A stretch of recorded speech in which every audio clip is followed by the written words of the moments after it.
Hello everyone, कैसे हैं आप सब। एक बार पुनः हंसी कोचिंग क्लासेस पर स्वागत है। उम्मीद करता हूं आप सब अच्छे होंगे, मस्त होंगे, बेहतर होंगे और आप सभी की पढ़ाई बेहतर चल रही होगी। प्यारे बच्चों, क्लास 12 फिजिक्स एनसीईआरटी में चैप्टर आपका 6 चल रहा है, जिसमें आज बात करेंगे बच्चों हम दो लंबी परिनालिकाओं के मध्य अन्योन प्रेरकत्व के बारे में। अन्योन प्रेरण की क्रिया बच्चों आप लोगों को इसके जस्ट पहले लेक्चर में आपको समझाया था। उम्मीद करता हूं आप लोग देख लिए होंगे। यदि नहीं देखे हैं तो बच्चों प्लेलिस्ट में क्रम से वीडियो मिल जाएगा। सी कोचिंग क्लासेस में हर साल पढ़ाया जाता है और बच्चों बढ़िया यूट्यूब पे प्लेलिस्ट बना दिया जाता है ताकि आप लोगों को परेशानी ना हो। तो प्लेलिस्ट में वीडियो जरूर देख लें, है ना, तभी आपको ये आज का लेक्चर समझ में आएगा। थोड़ा सा अन्योन प्रेरण के बारे में बता देता हूं बच्चों, बेसिक सा थोड़ा सा, इसके बाद हम आगे, है ना, दो परिनालिकाओं के बीच अन्योन प्रेरकत्व के बारे में बात करेंगे। जैसे मैं यहाँ पे शॉर्टकट बताता हूं बच्चों कि एक मेरे पास यहाँ पे कुंडली है, ठीक है, या एक परिनालिका जैसा भी आप समझो। अब इस कुंडली में मान लीजिए आपका I1 धारा बह रहा है, ठीक है बच्चों, कौन सा धारा, I1, और इसी के समीप आपका बच्चों दूसरा कुंडली भी है। क्या है? दूसरा कुंडली भी है, ठीक है। अब इस कुंडली में फेरों की संख्या N1 है बच्चों, ठीक है, कितना है? N1 है। इसमें फेरों की संख्या कितना? N1 है। इसमें फेरों की संख्या कितनी है? N2 है। अच्छा, अन्योन प्रेरण का क्रिया यह है कि जब प्राथमिक कुंडली में धारा बहाएं तो द्वितीय कुंडली में एक प्रेरित धारा उत्पन्न हो जाती है। यह परिघटना बच्चों आपका अन्योन प्रेरण कहलाता है ना। मतलब इसके कारण यहां पर, यानी पहले के कारण दूसरे पर, पहले के कारण दूसरे पर, पहले के कारण दूसरे पर अन्योन प्रेरण का क्रिया बच्चों, इसका जो फार्मूला होता है कि यहां पे बच्चों चुंबकीय फ्लक्स उत्पन्न होगा। क्योंकि आप सबको पता है कि जैसे ही किसी भी चालक तार पे विद्युत धारा प्रवाहित किया जाता है तो उसके चारों ओर चुंबकीय क्षेत्र उत्पन्न होता है बच्चों। चुंबकीय क्षेत्र उत्पन्न होने में यदि बात करें, अर्थात चुंबकीय क्षेत्र रेखाओं की संख्या वहां से गुजरती है। अब यहां पे बच्चों यदि धारा के मान में बदलाव किया जाए तो चुंबकीय क्षेत्र का मान बदलेगा, चुंबकीय फ्लक्स बदलेगा, फलस्वरूप प्रेरित धारा उत्पन्न हो जाती है। तो प्यारे बच्चों आप लोगों को बताया था, बहुत बारीकी से बताया था कि जो द्वितीय कुंडली में जो फ्लक्स बंधता है बच्चों, वो प्राथमिक कुंडली में प्रवाहित धारा के समानुपाती होगा। ठीक है, फिर समझिए क्या होगा, समानुपाती होगा। यदि द्वितीय कुंडली में जो भी चुंबकीय फ्लक्स उत्पन्न होगा वो प्राथमिक कुंडली के धारा पर डिपेंड करेगा, यानी प्राथमिक कुंडली में कितना हमने धारा बहाया है। ठीक है बच्चों, तो यहां से यदि अपन समानुपाती हटाते हैं तो एक नियतांक लग जाता है पहले के कारण दूसरे पर। ठीक है बच्चों, तो M2N बराबर हो जाता है, M2N बराबर N2 बटा 1 I1। ये जरूरत पड़ेगा इसलिए बता रहा हूं। अन्योन प्रेरण की क्रिया यदि आपसे नहीं बन रहा है तो दो लंबी परिनालिकाओं के बीच अन्योन प्रेरकत्व तो आप नहीं निकाल सकते। तो प्यारे बच्चों मैंने कहा कि पहले कुंडली में यदि धारा बहाया तो दूसरे कुंडली में प्रेरित धारा उत्पन्न होती है, आपका अन्योन प्रेरण क्रिया कहलाता है। लेकिन इसमें प्रेरित धारा उत्पन्न होने के पीछे रीजन ये है कि इसमें चुंबकीय फ्लक्स में परिवर्तन, यानी चुंबकीय फ्लक्स में यदि परिवर्तन नहीं होगा, फ्लक्स बंधता में परिवर्तन नहीं होगी बच्चों, तो कहीं ना कहीं इसमें प्रेरित धारा उत्पन्न नहीं होगी। ठीक, अब इसके ही विपरीत यदि दूसरे कुंडली में धारा बहाया जाए, दूसरे कुंडली में मैं कहता हूं कि I2 धारा बह रहा है, तो इस I2 के कारण इसमें भी बच्चों चुंबकीय फ्लक्स में परिवर्तन होगा। इस I2 के कारण इसमें भी चुंबकीय फ्लक्स में परिवर्तन होगा। मतलब N1 की बात करें, यह समानुपाती होगा किसके? I2 के। यानी यदि जब हमने द्वितीय कुंडली में प्रेरित धारा के मान में, मतलब मुख्य धारा बच्चों विद्युत धारा के मान में परिवर्तन किया तो प्राथमिक कुंडली में फ्लक्स बंधता में परिवर्तन आई, जो कि द्वितीय कुंडली के धारा के समानुपाती है। समानुपाती हटाएंगे बच्चों, समानुपाती हटाएंगे तो पहले में जो फ्लक्स बंधता है तो M हो जाएगा, दूसरे के कारण पहले पर। तो यहां से बच्चों आप M12 निकाल सकते हो, N1 अपान I2। ये मुझे जरूरत पड़ेगा, ये भी फार्मूला लगेगा, ये फार्मूला लगेगा प्यारे बच्चों, ये फार्मूला लगेगा, याद रखिएगा। ये जो फार्मूला है इसकी भी जरूरत पड़ेगी। अरे भैया कलर काहे चेंज हो रहा है ना, ये फार्मूला लगेगा बच्चों, और ये जो फार्मूला मैंने यहां पे लिख दिया ये फार्मूला, यानी पहले कुंडली में धारा बहाएंगे तो द्वितीय कुंडली में फ्लक्स बंधता निकलेगा, है ना। और जब हम बात करते हैं द्वितीय कुंडली में धारा पाएंगे तो पहले कुंडली में फ्लक्स बंधता में परिवर्तन होगी। ये आप लोगों को पता होना चाहिए। और अन्योन प्रेरण क्या है? किसी कुंडली में प्रेरित धारा उत्पन्न होती है दूसरे के कारण। अन्योन प्रेरण का मतलब दूसरे के कारण, यानी हमने पहले कुंडली में धारा बहाया तो द्वितीय कुंडली में प्रेरित धारा उत्पन्न होती है, और जब हमने द्वितीय कुंडली में धारा बहाया तो पहले कुंडली में प्रेरित धारा उत्पन्न होती है। और यह प्रेरित धारा उत्पन्न होने के पीछे रीजन है, यदि हमने भैया पहले कुंडली में धारा बहाया तो इस धारा से चुंबकत्व का गुण उत्पन्न हुआ, चुंबकीय क्षेत्र बना, और उस चुंबकीय क्षेत्र से यहां पे बच्चों चुंबकीय क्षेत्र रेखाएं गुजरी, यानी इसमें चुंबकीय फ्लक्स में लगातार परिवर्तन हुआ। इस कारण से द्वितीय कुंडली में प्रेरित धारा उत्पन्न हो जाती है। जब द्वितीय कुंडली में धारा बहाएंगे तो इस धारा के कारण चुंबकीय क्षेत्र जनरेट होगा, और चुंबकीय क्षेत्र जनरेट होगा बच्चों, यानी चुंबकीय फ्लक्स में परिवर्तन उत्पन्न होगा, परिवर्तन होगा, और फलस्वरूप बच्चों पहले कुंडली में प्रेरित धारा उत्पन्न हो जाएगी। थोड़ा सा 5 मिनट का पुराना कहानी जरूरी था, और जो बच्चे पहला लेक्चर इसके पहले जस्ट हमने अन्योन प्रेरण का कराया था उस लेक्चर को देख कर आया होगा तो ये लेक्चर यूं पानी से ऐसा लगा होगा। ठीक है, चलिए शुरू करते हैं बच्चों। दो लंबी परिनालिकाओं के मध्य अन्योन प्रेरकत्व। ठीक, सबसे पहले अपन दो लंबी परिनालिका बना लेते हैं ताकि आप लोगों को समझाना हमें आसान लगे बच्चों। जैसे हमारे पास एक परिनालिका हो गया, थोड़ा सा स्पष्ट बनाओ सर। ठीक, लो भैया एक और परिनालिका बनाते हैं कुछ इस तरीके से।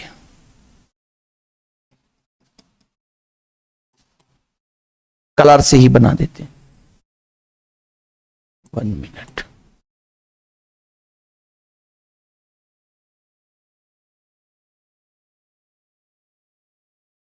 ठीक, ये हमने दो लंबी परिनालिका बना दिया बच्चों।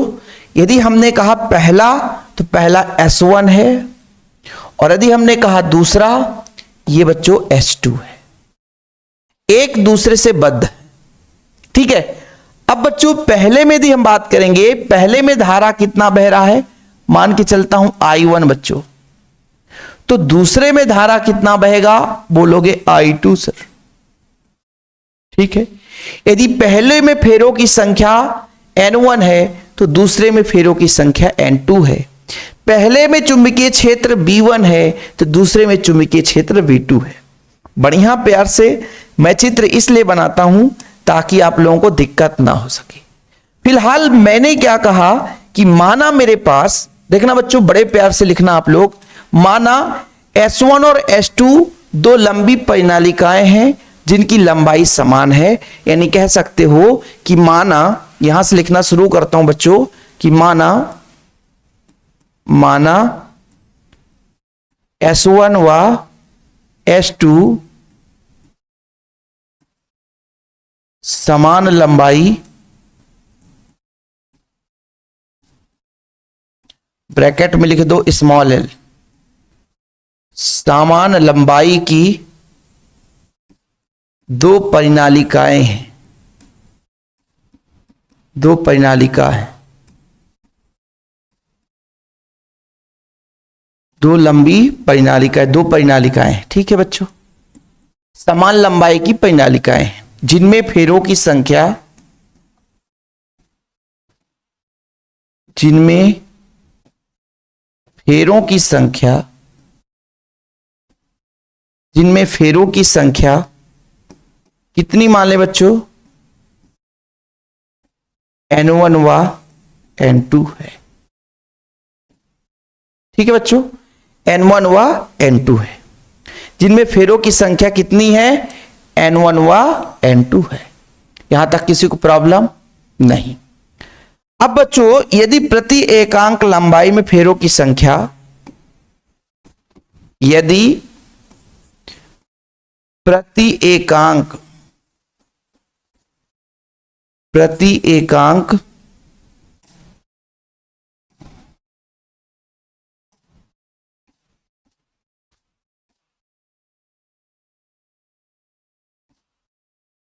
एकांक लंबाई में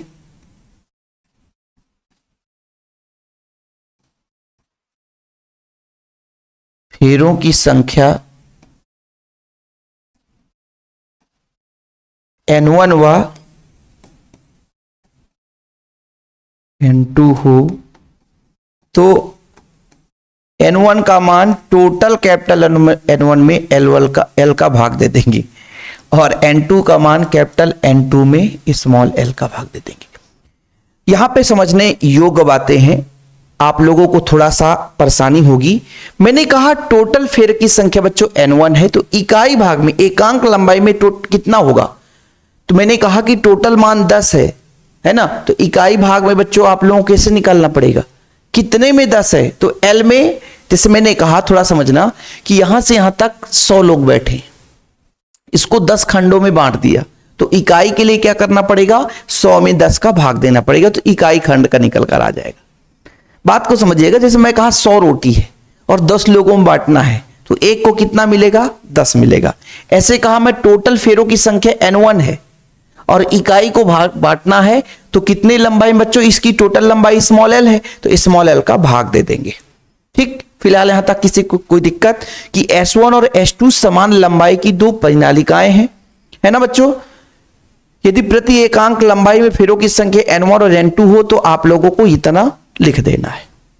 ठीक है बच्चों, क्लियर। चलिए थोड़ा सा लिखना पड़ेगा, मैं ज्यादा तो नहीं लिखूंगा, लेकिन जो काम का चीज है उसे लिखना पड़ेगा, क्योंकि भाई जो काम का चीज है उसे लिखना पड़ेगा। अब बच्चों सबसे पहले बात करेंगे परिनालिका S1 के कारण, या पहला जो पॉइंट लिखेंगे परिनालिका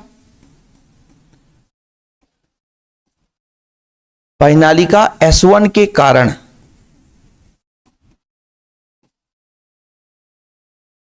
S2 पर अन्योन प्रेरकत्व निकालेंगे। अन्योन प्रेरकत्व, ठीक है बच्चों, किसके कारण, परिनालिका S1 के कारण S2 पर अन्योन प्रेरकत्व निकालेंगे। सर निकाल दीजिए, तो थोड़ा सा माना परिनालिका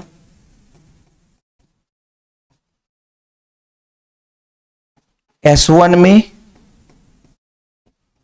I1 धारा प्रवाहित हो रही है,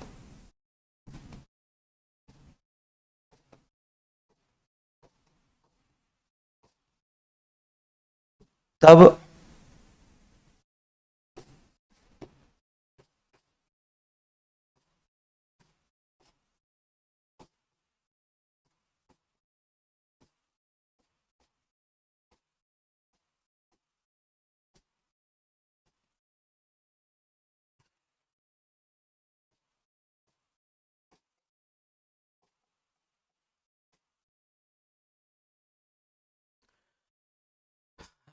मुनि mu naught N1I1।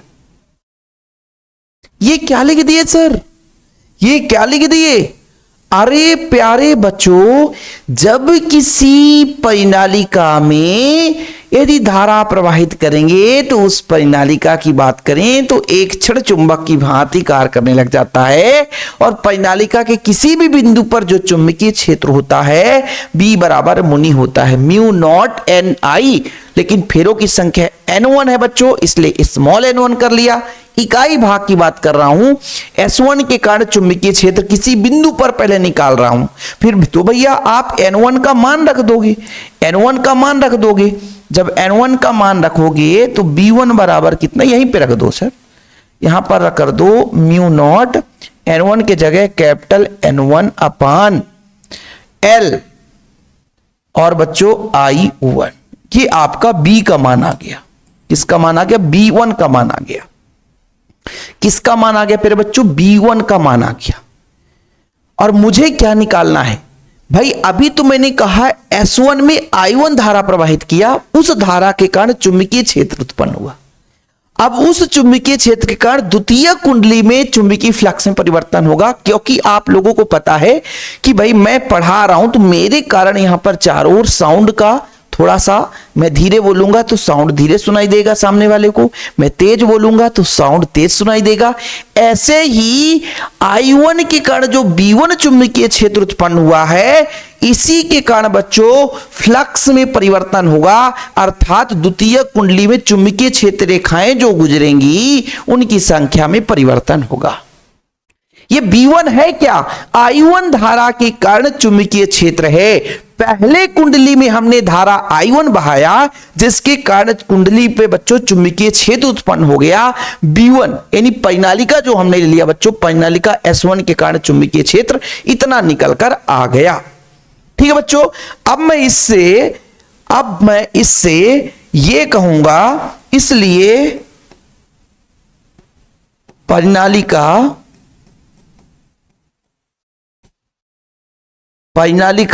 S2, परिनालिका S2 क्यों लूंगा बच्चों? क्योंकि पहले के कारण दूसरे पर चुंबकीय फ्लक्स में परिवर्तन होता है।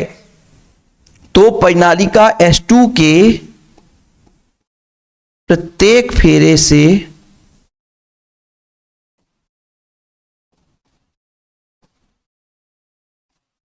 बद्ध चुंबकीय फ्लक्स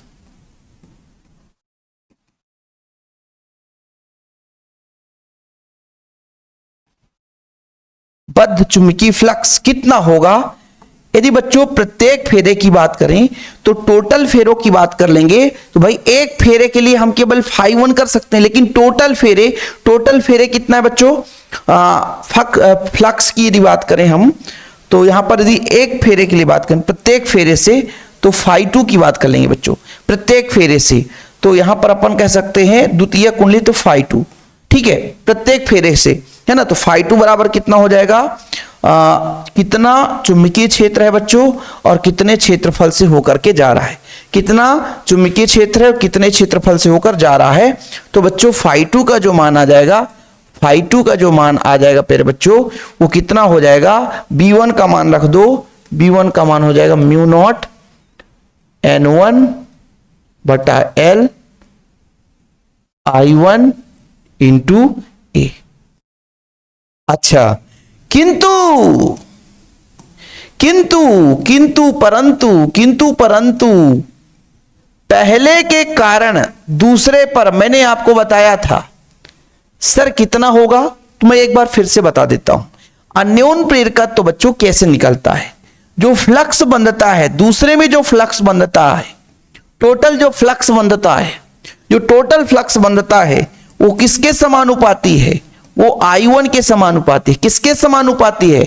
I1 के समानुपाती है। तो बच्चों N2 φ2 बराबर अन्योन प्रेरकत्व तो एक नियतांक लग जाएगा M21, पहले के कारण दूसरे पर।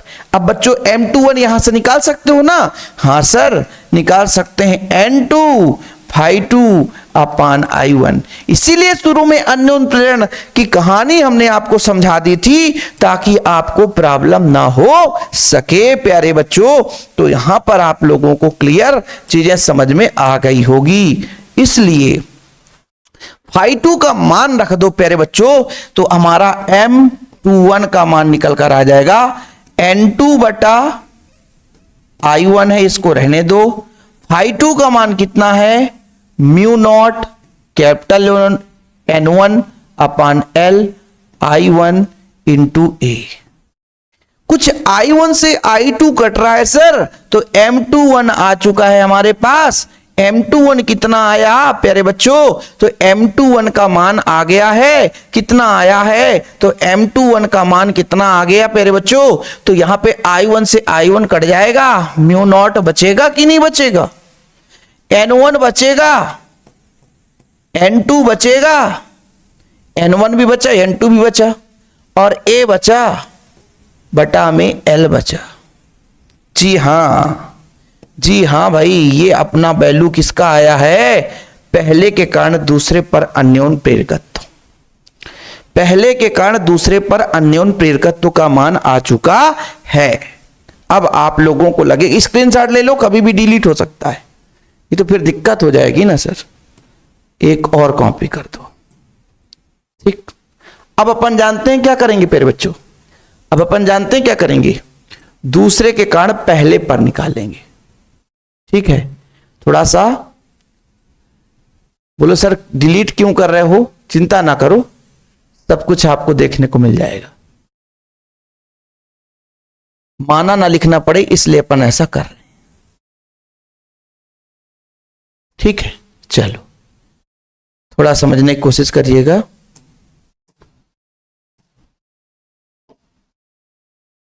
अब पैनालिका बच्चों यहां पर समझिएगा, पैनालिका S2 के कारण, अब दूसरे कुंडली के कारण पहले पर हम बात करेंगे। किस पर बात करेंगे बच्चों? पहले पर। ठीक है, पहले पर बात करेंगे, S1 पर। किस पर बच्चों? S1 पर अन्योन प्रेरकत्व निकालेंगे। किस पर निकालेंगे? S1 पर। अब दूसरे कुंडली में धारा प्रवाहित करेंगे तो आपका बच्चों निकल कर आएगा अन्योन प्रेरकत्व। अब माना पैनालिका जो S2 हमने ले लिया बच्चों, अब माना जो पैनालिका S2 है इसमें I2 धारा प्रवाहित हो रही है, तब पैनालिका S2 के कारण चुंबकीय क्षेत्र, बढ़िया सर दिक्कत क्यों होगा? हम बोल रहे हैं भाई इस बार द्वितीय कुंडली में धारा प्रवाहित कर रहे हैं, मतलब B2 तो कितना हो जाएगा मुनि N2I2। ठीक है बच्चों, तो पैनालिका इस बार किसमें? S1 में। कहानी किसमें चलेगा बच्चों? S1 में। तो S1 के प्रत्येक फेरे से बद्ध चुंबकीय फ्लक्स कितना आएगा? बोलोगे सर इसका जो वैल्यू आएगा वो φ1 आएगा, है ना? कितना आएगा बच्चों? B1 दूसरे के कारण ना, तो दूसरे कारण B2A दूसरे के कारण। अब बोलो सर ये क्या बता दिए, कुछ समझ में नहीं आया। देखो बच्चों, पहले बार मैंने S1 में I1 धारा प्रवाहित किया जिसके कारण चुंबकीय क्षेत्र निकल कर आया। ठीक है, इस बार क्या कर रहे हैं? इस बार I2 धारा प्रवाहित करते हैं, तो I2 धारा के कारण चुंबकीय क्षेत्र क्या होता है? तो जब किसी पैनालिका में या कुंडली में धारा प्रवाहित किया जाता है तो बच्चों उस धारा के कारण चुंबकीय क्षेत्र उत्पन्न होता है, और उस चुंबकीय क्षेत्र का सूत्र होता है म्यू नॉट एन आई। तो बच्चों यहां पर द्वितीय कुंडली में I2 धारा प्रवाहित किया, तब बच्चों या दूसरी पैनालिका में जो I2 धारा प्रवाहित किया, इस I2 धारा के कारण, ये जो I2 धारा है, कंफ्यूज मत होना, ये जो दूसरी कुंडली ले लिया बच्चों, नहीं तो परेशान हो जाओ आप। इसमें जो धारा I2 धारा बह रहा है किस कुंडली में? दूसरे कुंडली में। तो चुंबकीय क्षेत्र B2 बराबर म्यू नॉट N2I1। अब बच्चों जो मैंने दूसरे कुंडली में धारा प्रवाहित किया, तो पैनालिका जो पहला लिया है S1, इसमें चुंबकीय, भाई अब हम दूसरे कुंडली में धारा प्रवाहित कर रहे हैं तो उस कुंडली का चुंबकीय क्षेत्र जनरेट हुआ है और उसके कारण चुंबकीय फ्लक्स पहले पर उत्पन्न होगा। तो φ1 कितना उत्पन्न होगा? वो दूसरे कुंडली के चुंबकीय क्षेत्र के बराबर होगा। तो आपका φ1 बराबर कितना हो जाएगा? B1 का मान कितना है प्यारे बच्चों? तो यहां पे B1 का मान आप यहां पे B1 का मान कितना है मुनि, है ना? और N2 का मान मैंने बता ही दिया था कि कैपिटल N2/L I2 होता है बच्चों। ठीक, चलिए B1 का मान कितना अपने पास? B1 का मान है mu naught N2/L I2 into A। अब आगे क्या करना पड़ेगा बताओ जरा? अब आगे क्या करना पड़ेगी? ये आपकी पैनालिका S1 के प्रत्येक फेरे से बद्ध चुंबकीय फ्लक्स है। अब चूंकि अब हमको निकालना है दूसरे के कारण पहले पर, तो मैंने आपको तरीके से समझाया कि भाई यहां पे आप लोग थोड़ा समझ लो कि द्वितीय कुंडली में धारा प्रवाहित किया, तो द्वितीय कुंडली में यदि द्वितीय पैनालिका दूसरे पैनालिका में धारा प्रवाहित किया तो दूसरे पैनालिका के कारण चुंबकीय क्षेत्र जनरेट हुआ। उस चुंबकीय क्षेत्र के कारण पहले पैनालिका में बच्चों प्रेरित धारा उत्पन्न होगा, यानी पहले पैनालिका में चुंबकीय फ्लक्स में परिवर्तन होगी। भाई दूसरे में हमने धारा पर विद्युत धारा डाला, विद्युत धारा कारण चुंबकीय क्षेत्र उत्पन्न हुआ, चुंबकीय क्षेत्र कारण चुंबकीय फ्लक्स बनी। चुंबकीय फ्लक्स मतलब भाई चुंबकीय क्षेत्र रेखाओं की संख्या। तो जो द्वितीय कुंडली में चुंबकीय क्षेत्र रेखाओं की संख्या अर्थात जो फ्लक्स बंधता है बच्चों, द्वितीय कुंडली में जो फ्लक्स बंधता है N2 φ2, वो क्या बोले यार, क्या बोले यार, क्या बोले सर, N1 Φ1 का जो मान है वो द्वितीय कुंडली में प्रवाहित धारा के समानुपाती होगा, क्योंकि इस बार द्वितीय कुंडली के कारण चल रहा है ना।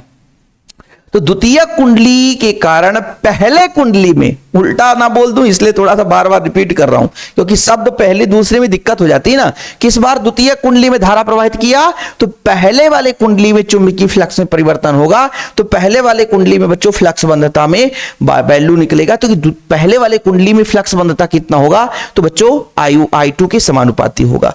यदि समानुपाती हटाएंगे बच्चों तो यहां पर लग जाएगा क्या, यहां पे जो लग जाएगा वो किसके कारण, दूसरे कारण, किस पर, पहले पर। और यहां से M21 निकालो तो M21 जो आएगा बच्चों N1 Φ1 अपान I2 निकल कर आ जाएगा। अच्छा सर, यहां पर आप Φ1 का वैल्यू पुट कर दो, N1 अपान I2। Φ1 का मान कितना है, म्यू नॉट N2 I2 अपान L इंटू ए। अब कुछ कट पिट रहा है क्या, जो कट पिट रहा उसे काट दो, तो M12 का मान आ जाएगा म्यू नॉट N1 N2 ए बटा L। और समीकरण 2 दे दो बच्चों, और इसको समीकरण 1 दे दो, और समीकरण 1 और 2 से देख लो, दोनों में बच्चों अन्योन्य प्रेरकत्व का मान समान है। मतलब दो लंबी परिनालिकाओं के बीच अन्योन्य प्रेरकत्व कितना होगा बच्चों, दोनों में समान है। इसलिए हम अतः यहां पर इसको क्लीन कर देते हैं। अतः आप लोगों को बता देते हैं बच्चों, थोड़ा सा जगह है क्या, और जगह नहीं है तो कोई बात नहीं है, जगह नहीं है भाई यहीं पे कर लेते हैं सर।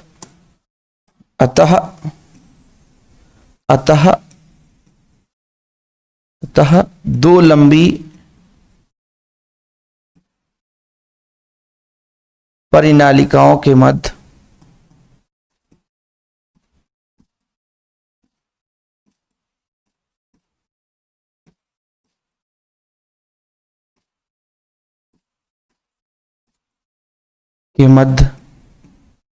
अन्योन्य प्रेरकत्व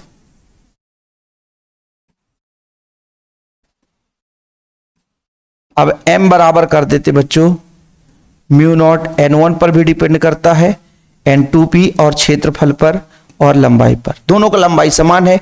आपके एकांक क्षेत्रफल की बात करते हैं बच्चों तो उसका भी मान समान रहेगा, है ना। तो ये आपका आंसर आ जाएगा। और अतः इतना हो गया। यदि मान लीजिए किसी क्रोड में लिपटी हुई है, मान लीजिए किसी क्रोड में लिपटी हुई है, तो यदि परिनालिका, भाई हो सकता है दोनों परिनालिकाओं के बीच एक क्रोड हो, है ना।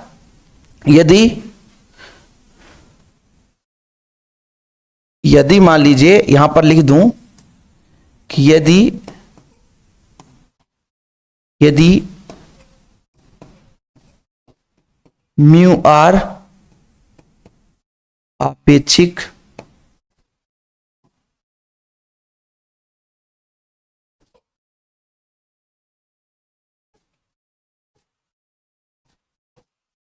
चुंबक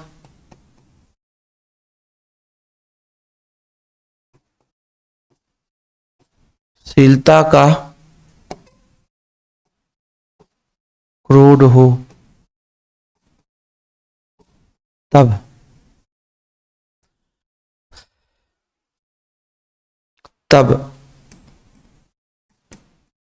म्यू आर का गुणा कर देंगे बच्चों, म्यू नॉट हाई है N1 N2 ए बटा L, और इसका जो मान होता है बच्चों वो होता है म्यू N1 N2 ए बटा L। इसको आप समीकरण 4 दे दो और इसको आप समीकरण 3 दे दो, ठीक, खत्म कहानी। इसके बाद ये आपको लिखना पड़ेगा, इसके बाद ये लिखना पड़ेगा बच्चों, अतः खत्म। यही आप लोगों का खेल है बच्चों, ठीक। ये चीज क्लियर। इससे निर्भरता कभी नहीं पूछा जाता, और अन्योन्य प्रेरण के बारे में थोड़ा सा क्लास लंबा चला क्योंकि भाई आपको समझाना है।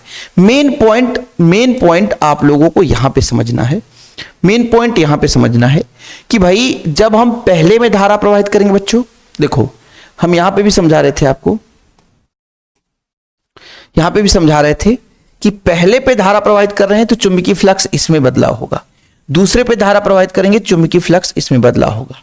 तो ये पहले में धारा प्रवाहित के कारण बच्चों दूसरे में चुंबकीय फ्लक्स, और दूसरे में धारा प्रवाहित करने के कारण पहले में चुंबकीय फ्लक्स परिवर्तन होगा। तो ये चीज यदि आप लोगों को समझ में आ गया होगा तो सारा खेल क्लियर है कि भाई जब किसी, जैसे हमने एक धारा मतलब एक चालक तार ले लिया, चालक तार से ही तो कुंडली बनी है, परिनालिका बनी है बच्चों। इस चालक तार में धारा प्रवाहित किया, इसे कारण चुंबकीय क्षेत्र जनरेट हुआ। अब इसके पास कोई दूसरी कुंडली आएगी तो उस पर चुंबकीय फ्लक्स में बदलाव होगा। ठीक है, समझ में आया कि मान लीजिए पहला कुंडली या पहला परिनालिका है बच्चों, इस परिनालिका में धारा प्रवाहित किया, चुंबकीय क्षेत्र इसके कारण उत्पन्न हुआ। तो पहले I1 धारा प्रवाहित किया तो B1 निकला, और B1 के कारण बच्चों यहां पर N2 निकलेगा, फ्लक्स बंधता निकलेगा। ठीक, दूसरा चीज, जब हम द्वितीयक में धारा प्रवाहित करेंगे I2 तो उसमें V2 चुंबकीय क्षेत्र निकलेगा, जिस कारण यहां पर फ्लक्स बंधता उत्पन्न होगा।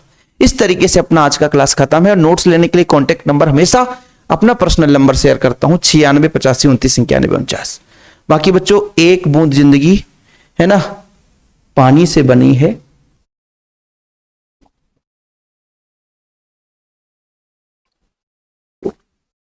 तो उम्मीद है अब आप लोगों के लिए कोई दिक्कत नहीं होगी। आज के इस टॉपिक में हमेशा हमेशा के लिए क्लियर हो जाएगा। और इसी तरीके से अपना क्लास खत्म होता है। वीडियो पसंद आता है लाइक करके शेयर करना। जय हिंद बच्चों, वंदे मातरम।